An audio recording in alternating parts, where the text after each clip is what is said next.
Email Spark, brought to you by Ajax. So I covered the basics before. Just to go through. The first one is capturing addresses. How do we capture an email address? What's the difference between a visitor, someone who just comes, quickly browses, searches, they don't convert to a purchase, but then they leave, and customer? How do we sort of tackle both those issues? A visitor, we want to look at Google Analytics or any analytics tool that they may have on their website. We want to see where they're landing, where they're coming from.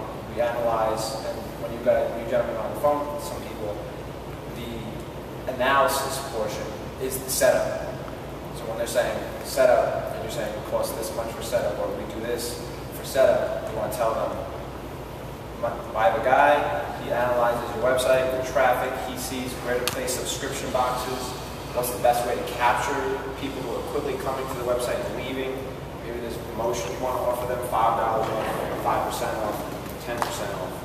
How do we do that? We want them to be qualified lead. We want them to know and expect there's going to be an email coming in their inbox shortly. We want to send them a welcome email, welcome to our email list. Check out our website, we're offering these products this week or this month, something like that. Get them used to getting an email from this particular company. Now your customers, they're much easier. You already know that they want and are interested in your products or your services. So it's an easier sell, but still you can't bombard their inboxes with emails every day, every week. Once a month, I usually, when I'm on the phone with first-time clients, I say, start off slow. Let's gauge your pulse of your audience. Let's send one email, maybe 2 emails. Let's not go crazy. Let's see how well they respond. Let's build up a qualified list. So your customers, we know they're interested, but how do we keep them interested over a long stretch of time? Now, the longer someone is on your list, the more likely they're going to buy and the more friendly they become to your promotions. The more likely they're going to open them, but more importantly, click on that call to action I was mentioning to you before. Say, for instance, in an email, I'm sure you've done it yourself, someone offered you $5 off. And you've gone, oh great, I want $5, I want to buy that. So you click here, that's the call to action, is the button. You click there, and then they brought you to the page where you could buy that particular product or that service. You got the $5 off. That would be a call to action. That's something you want to keep your customers engaged in and keep them coming. That's the difference between visitors and customers. And you tackle them both differently. Now you're capturing email addresses. You have maybe general information. You might have their first name, if that. You definitely have an email address because they're on the list. But how do we capture certain information? How do we get their geography, their state, their city, their zip code, their gender, their activity comes down to when's the last promotion that they opened? What was that? How often do they open it? Do they open up my last 3 promotions? For instance, I'm going through a client right now, and I'm taking a segment of who did not open the last 3 promotions. They obviously are not interested in hearing from you. And we have to re-engage them. We have to entice them to come back to the list and become active again. What is the promotion that we can come up with? What can we offer them? And that's activity, open, clicked. Maybe there's someone who's really, really active. Maybe they open up every single email, they click through, they're very engaged, they love what you're saying to them. Let's maybe give them loyalty points or a certain bonus off. Oh, you've been loyal to us for this long. Here's a $10 off coupon, use it on your next purchase. Now they feel, have a question, sir? Yeah. Yes? How do you know who opened the email and who clicked on it? Well, there's metrics, what they call metrics. You go through who delivered, how many people you sent the email list to. There's deliverability rates, there's click-through rates, there's open rates, and then click-through rates. Deliverability is how many people received the email. Now, open rates, they usually embed what they call echoes or beacons, which will tell you how many people actually clicked and opened the email. Now, some people sometimes just do a little checkbox in Gmail marked as red. Sometimes in Outlook, same exact thing, just right-click, mark as red. Yahoo, Hotmail, they all have these features where you actually do not have to open up the email to read it.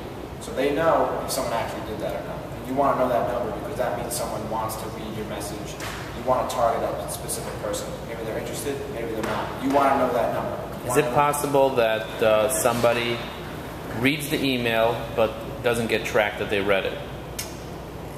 There is to a certain degree, but it's really not. There's always variables. But usually you'll know on a grand scale, you'll know the psychology of your list. You'll know, is your list good or if it's not good. And then from that, if they click through something, there's click-through rates. So you know if they clicked on a particular item in your email. And I actually give you an example of an email coming up. This is two such examples, two of our clients, Classic Hostess and Blanket America. Now these are the last two promotions I did for them. And a call to action that you might be referring to would be right here. You could point with the laser pointer. Where's the clicker? You have the clicker? I have a laser pointer. Where's the clicker?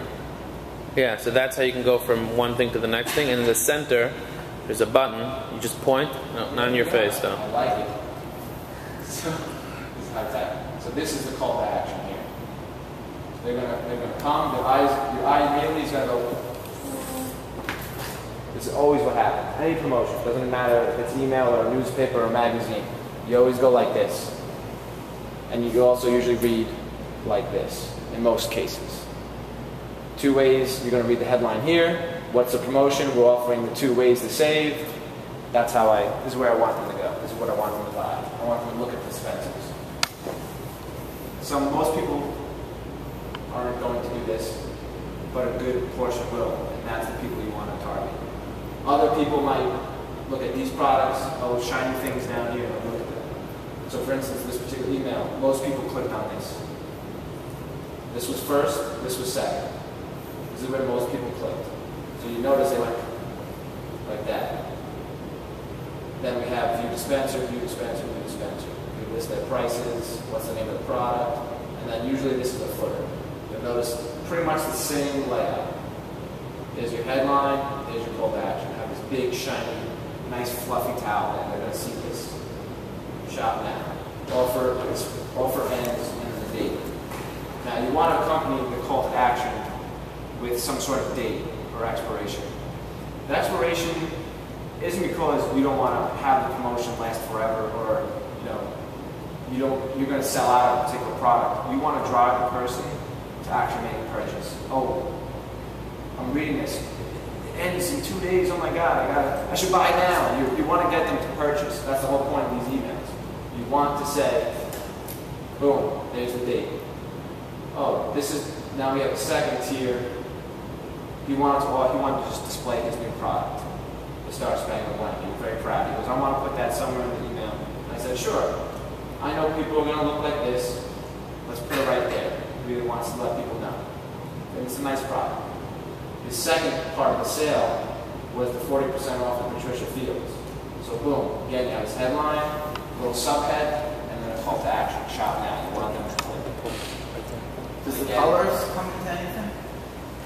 Colors, not so much. You generally want to keep black. You don't want to be reverse, like a negative of an image. Usually you don't want white text on a black background or white on any sort of color background. You can pull it off and to accent your main content, but even this, I still kept it nice and black and made sure someone could read it. I would never try to reverse this out. See, in this instance, I'm calling attention to something. Your eye, you want to read. You generally read on a white piece of paper, black lettering. You want to keep it like a book. That's how most people read. So I got boom, midsummer sale. I wanted this to stick out. But your eyes are going to go like this. Your eyes are going to come down. Colors, like I said, you want it to look good, but there's also just some things in human nature you don't want to mess people up. You want them to read it nice and easily and clearly, get the message across. So like I said, we have our main blocks here. And we have a little sub, and then we have a footer. And basically I mimic the footer of the websites. So these actually will click to those pages in the website. And we actually did get a number of people from this. What I noticed is cake stands and specials were about 3, 4, if not 5, and 6 on the amount of people on the click-through rates. So definitely, that tells me when I'm analyzing the data that maybe our next promotion should have a cake stand because 30 people were interested in cake stands. Meanwhile, 50 people were interested in the drink dispensers. Still a good number, 30 people. Now, the email marketing services, this is what I use to load up and test the designs. How do I send out these promotions to the various lists? We have clients on MailChimp, Constant Contact, iContact, and I threw in Bronto because I've used them before. There's plenty of others. They all have their pros and cons. They're all different. They all can have different segmenting capabilities, tracking capabilities, basic stuff whether open rate, click-through rate, and the deliverability, the bounces, the number of subscribes and unsubscribes. They all offer that. All services offer that.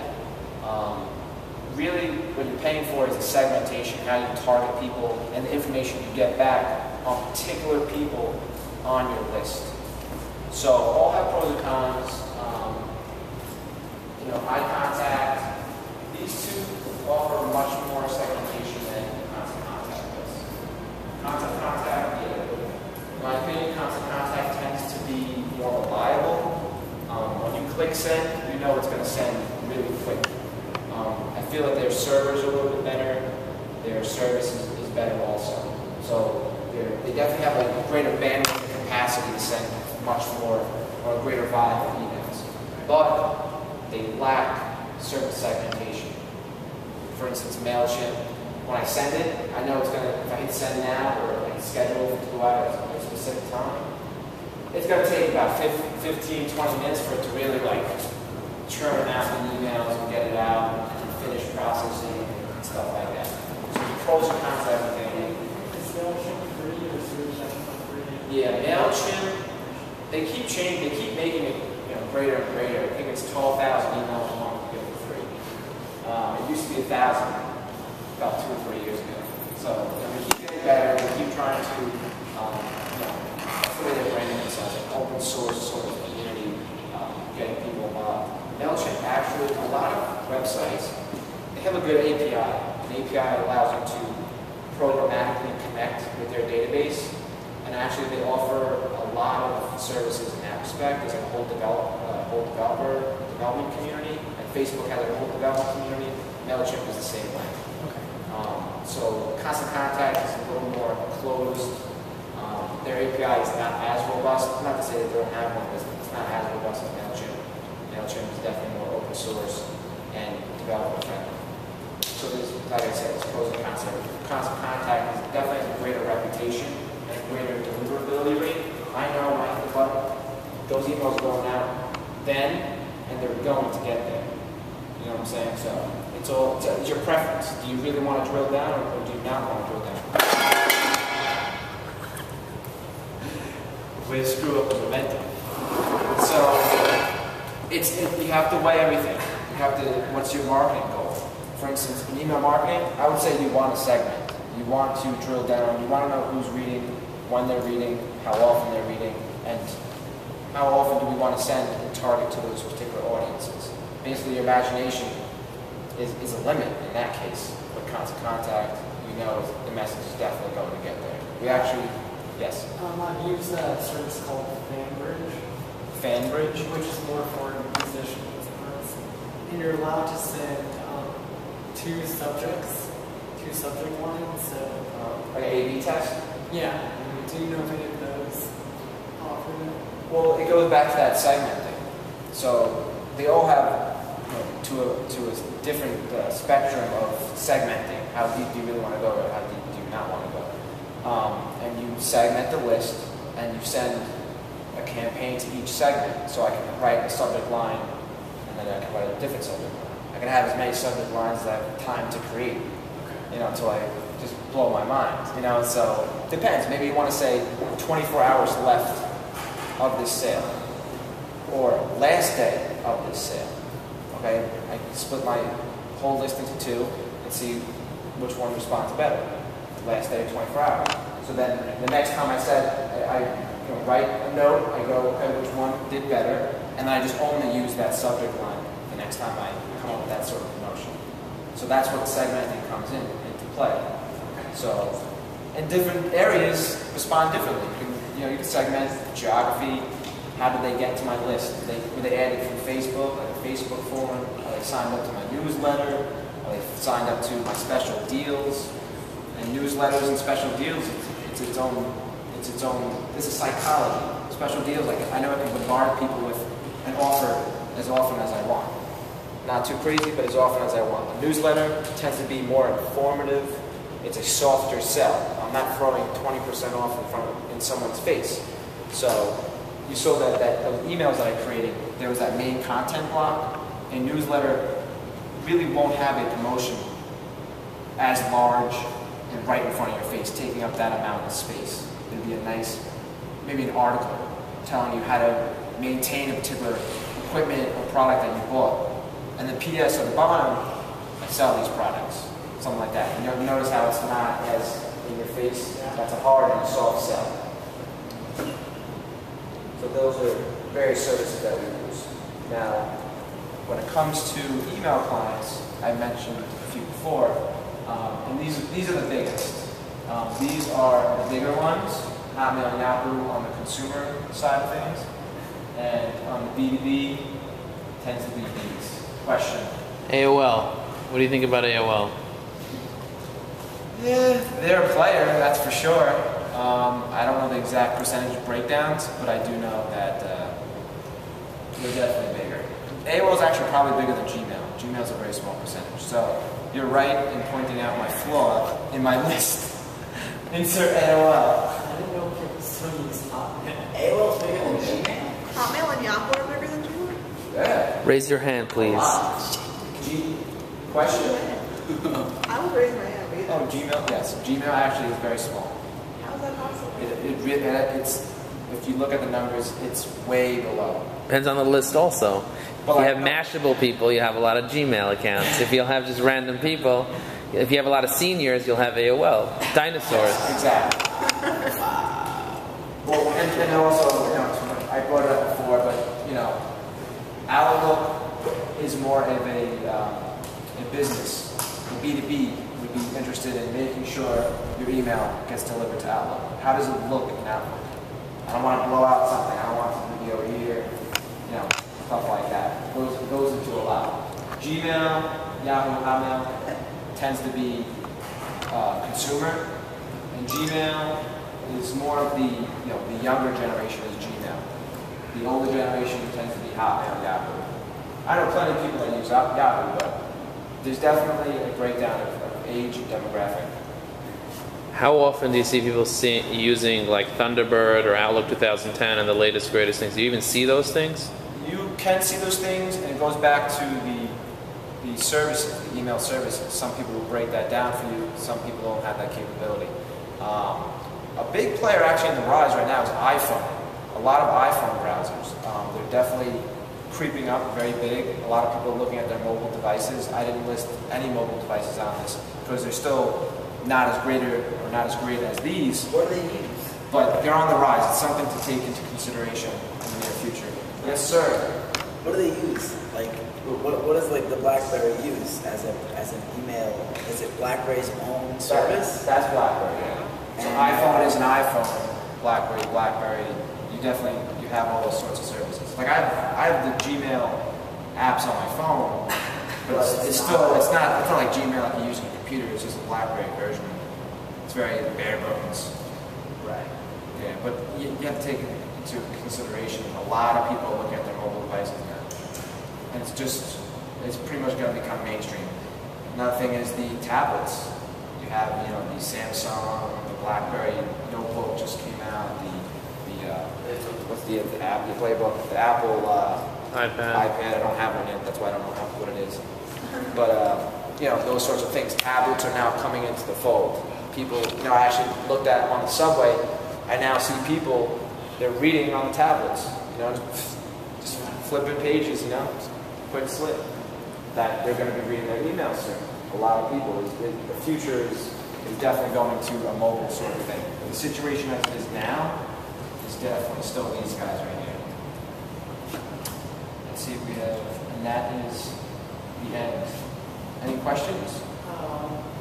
Yeah, sometimes in Gmail, it could be my settings. It says click to display images. Yes. So is that something you need to be aware of when sending stuff out? Definitely, definitely. There's certain techniques that I use. They're called alt tags, and it's to display text as opposed to the image. So before you click view images, it'll display this text. So for instance, if my image, you might have seen, I'll bring it up to you, just to give you an example. By the way, you can use a clicker to go back and forth. I can. That's why I brought that, give you that clicker. It's not just a laser pointer. It's a glorified laser pointer. You first have to, right there. Okay, so now press right or left. Yeah, there you go. You see? How you like that? I should have told you that before. I didn't realize you were clicking. Excellent, excellent presentation. Let me just field your question up. Okay. I'll give you the grand tour. So for instance, this image here, I would use an alt tag